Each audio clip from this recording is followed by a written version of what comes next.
She supported me as an artist, has supported me, can continue to be one of my biggest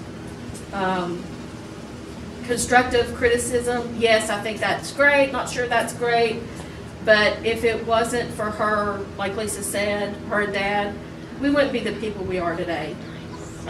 They had always supported us, always left us open for new adventures, encouraged us to have a certain curiosity about life that I can't imagine not having. So with that being said, I know it was a little long-winded, we have 1,000 Carole stories. We have 10,000 Roy stories. You know, the coffee issues, the floor in the house, why the refrigerator wasn't going to fit. Yes, it will. I measured it. No, it won't. Well, no, it doesn't. You know, those kind of things. And to watch their interaction, you had to know that they truly loved each other. And I hope that they meet again. Thank you. Thank you, Susan. This is one of her favorite pieces as well, and David's going to do us the honor of performing. Yeah, when Lisa and Susan called me and said we want to have a lot of music at this memorial, I asked him. I said, "Well, what were your mom's favorite songs?" And then I heard the Crazy Train story. So my first thought was, well, did she know any easier songs? So we're not going to do Crazy Train. We'll try this one. If you know this one, you can sing along, okay?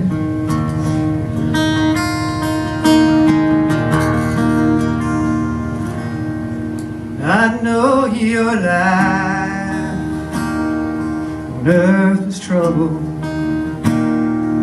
Only you know the pain. You weren't afraid to face the devil.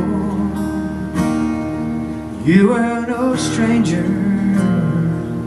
till the rain. So go rest high on that mountain, and your work on earth is done. Go to heaven shouting love for the Father and the Son. Oh, how we cried the day you left us. We gathered round your grave to grieve. I wish I could see the angel faces when they hear your sweet voice sing. So go rest high on that mountain. Now your work on earth is done. Go to heaven shouting love for the Father and the Son.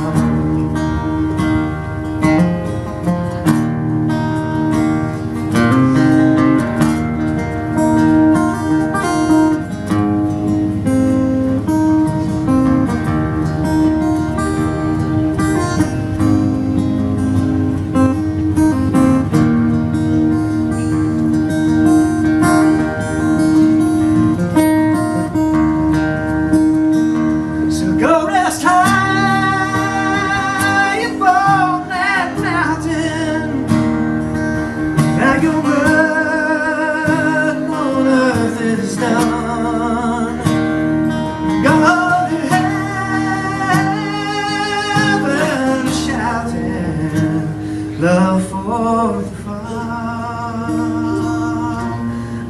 and the Son.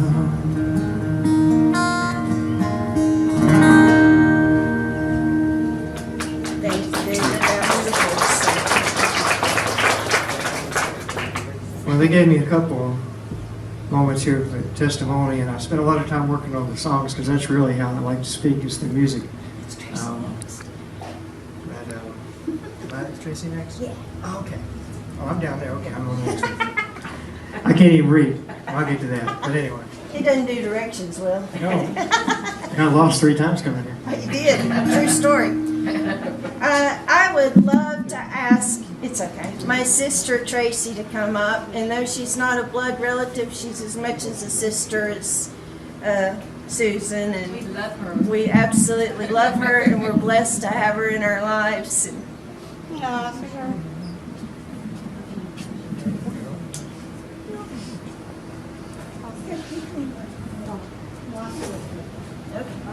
wait.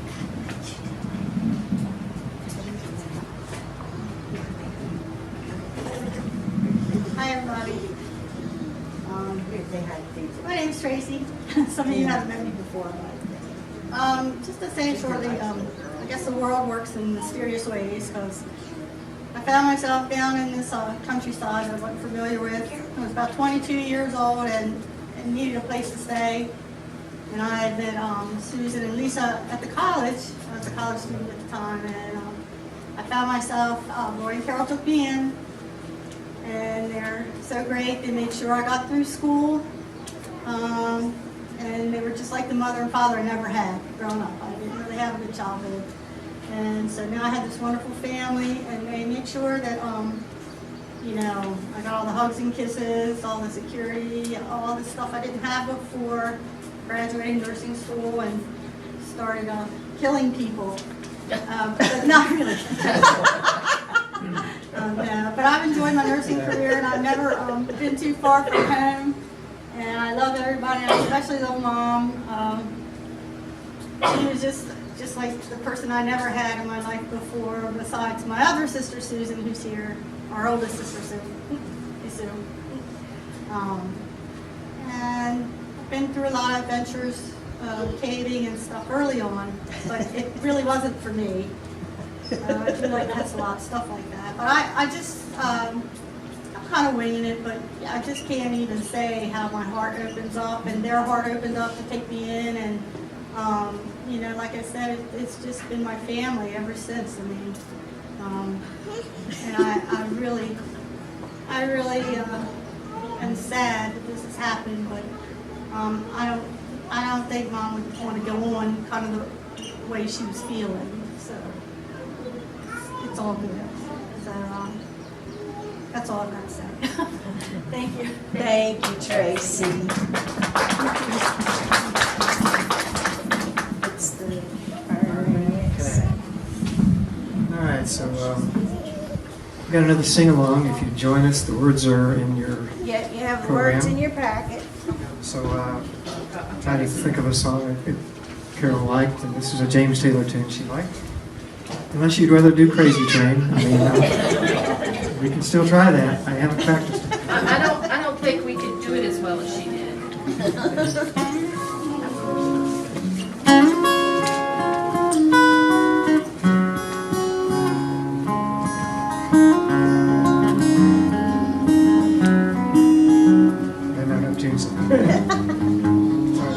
We had a very diverse musical upbringing too. Everything from, I remember dancing in the living room to Bill Haley, Rock Around the Clock, to Olivia Newton-John, to bluegrass, jazz, country, a little bit of everything. So she truly loved music, and we got to spend last summer at the High Knob Music Festival, and that was a memory I will never forget. But we'll let David take it away here.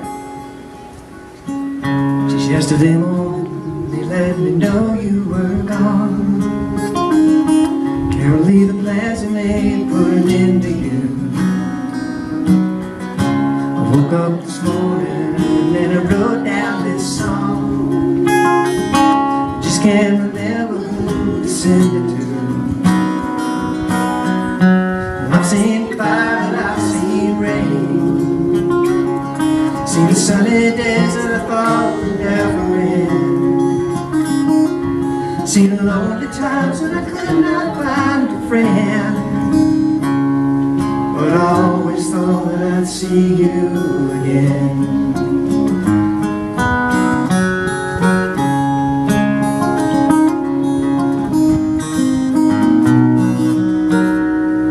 Won't you look down upon me, Jesus? Gotta help me make a stand. You just gotta get me through another day. My body's aching and my time is at hand, and I won't make it any other way. And I've seen fire and I've seen rain, seen sunny days that I thought would never end, seen lonely times when I could not find a friend, but I always thought that I'd see you again.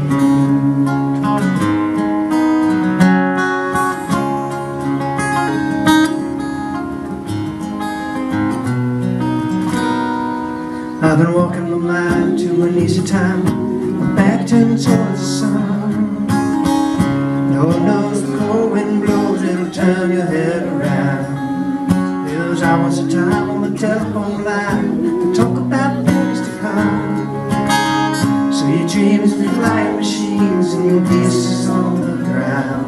And I've seen fire and I've seen rain, seen the sunny days that I thought would never end, seen the lonely times when I could not find a friend, but I always thought that I'd see you again. I thought I'd see you one more time again.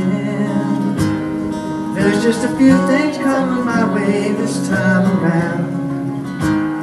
I thought I'd see you, thought I'd see you right now.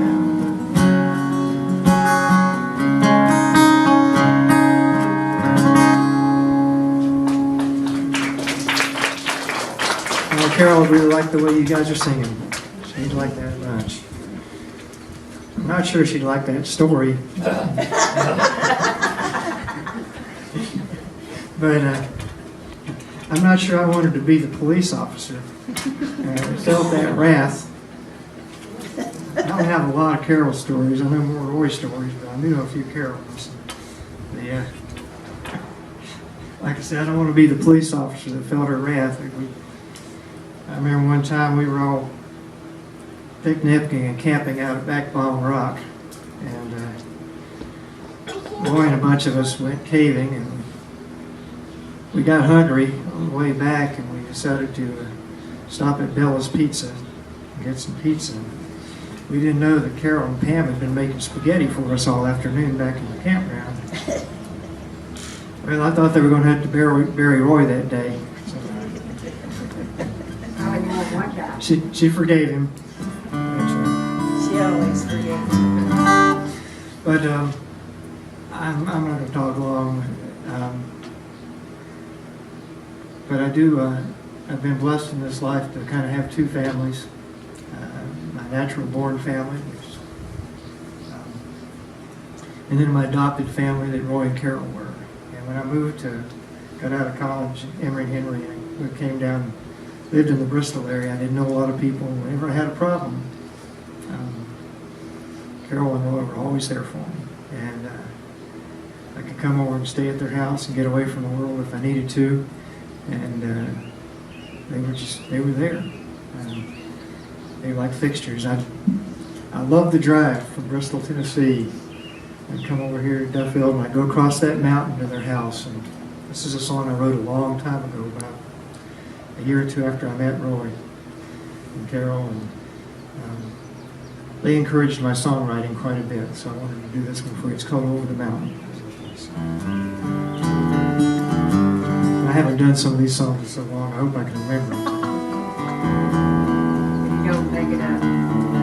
Every time we'd be coming back from Kingsport, coming over the mountain, she'd say, I remember that song David Foster did, Over the Mountain. I always think of it coming home. Many days I've wandered, so lost and alone, Where am I? Underneath the thunder, like a rolling stone, over the mountain and down the other side. Over the mountain and down the other side.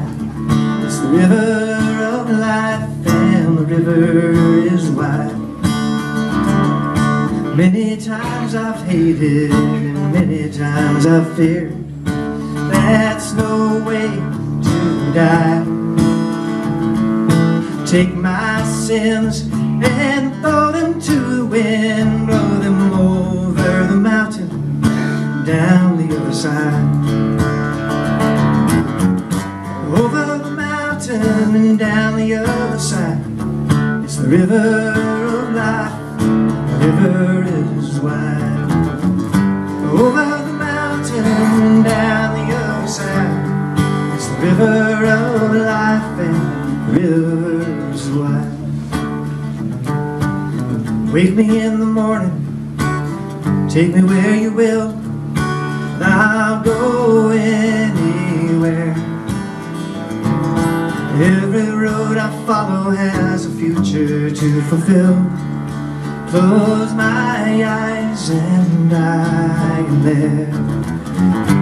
Over the mountain and down the other side.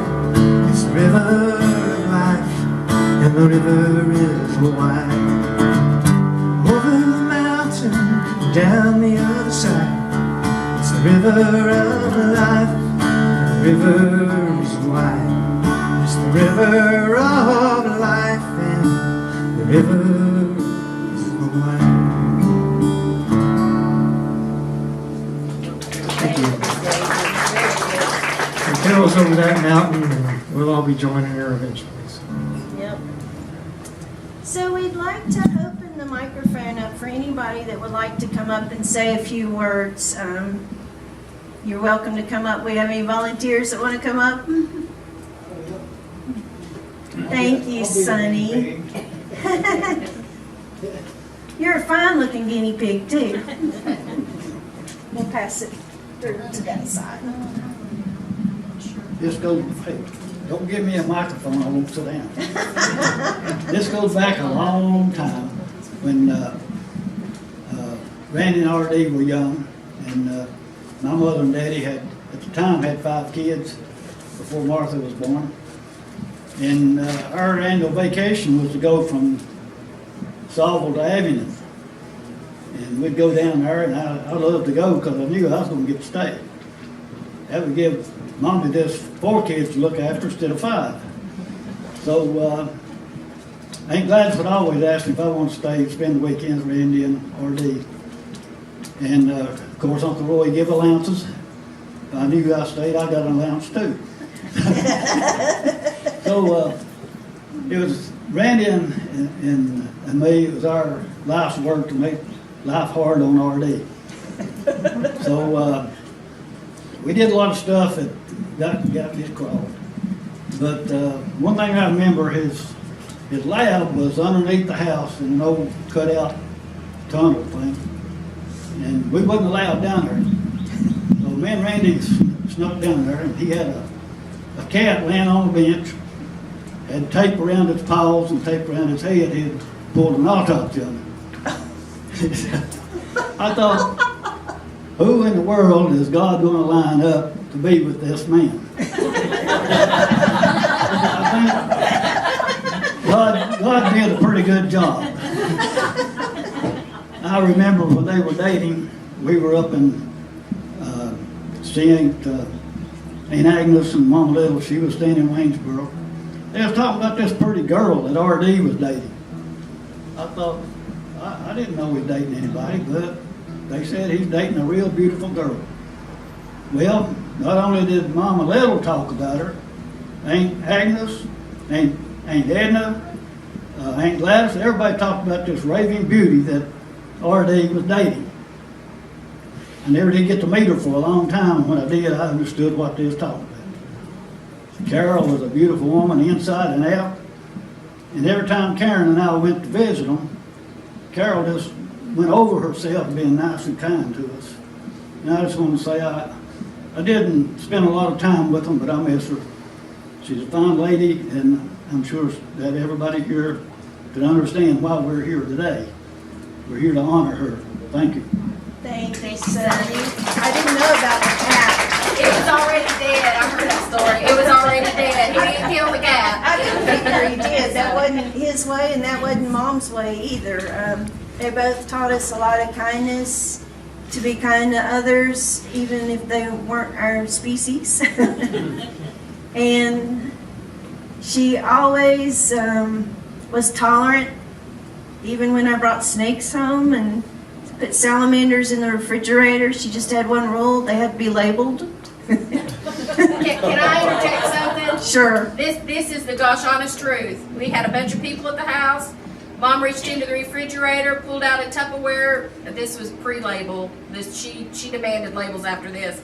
And she opened it up, and I can't remember if it was a frog or a salamander. I think it was a snake. I'm not sure. No, I didn't put snakes in the fridge. Well, it must have been a salamander. It would have been a salamander. And then she gently put the lid back on, turned around and saw that I was standing behind her, and she looked at me and she said, "You have no idea how happy I am that you're a botanist." She says,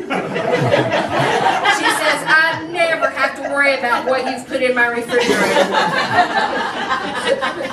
So, that being said, and she was very tolerant. We've had everything from ground squirrels, raccoons, you name it, and bless her heart, bats. We've had lots of bats in the refrigerator. So Better than in Belfry. yeah, well, we've had them there too, apparently. But anyway, And she was tolerant growing up of all the pets, from the minor birds to the hermit crabs to the gerbils to the fish, and the iguanas. She couldn't ride.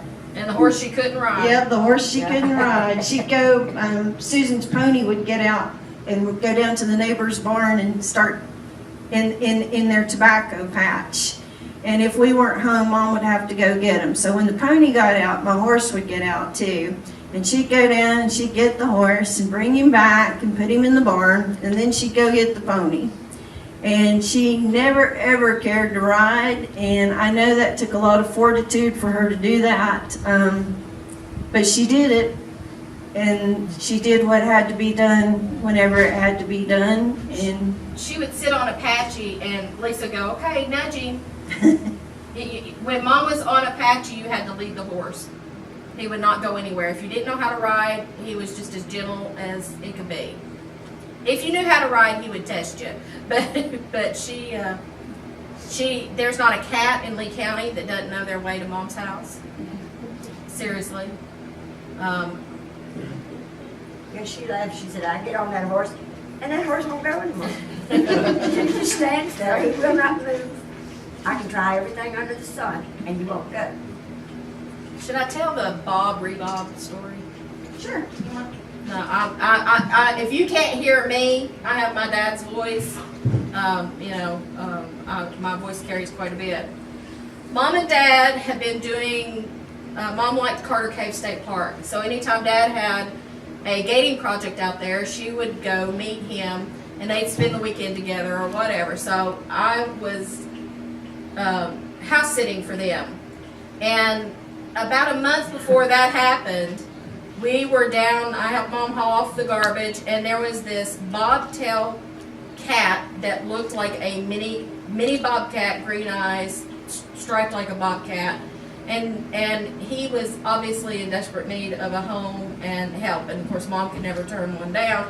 So we brought him home. I took him to the vet. He had some issues, and we got him all taken care of. And our local vet is somebody Lisa and I went to school with.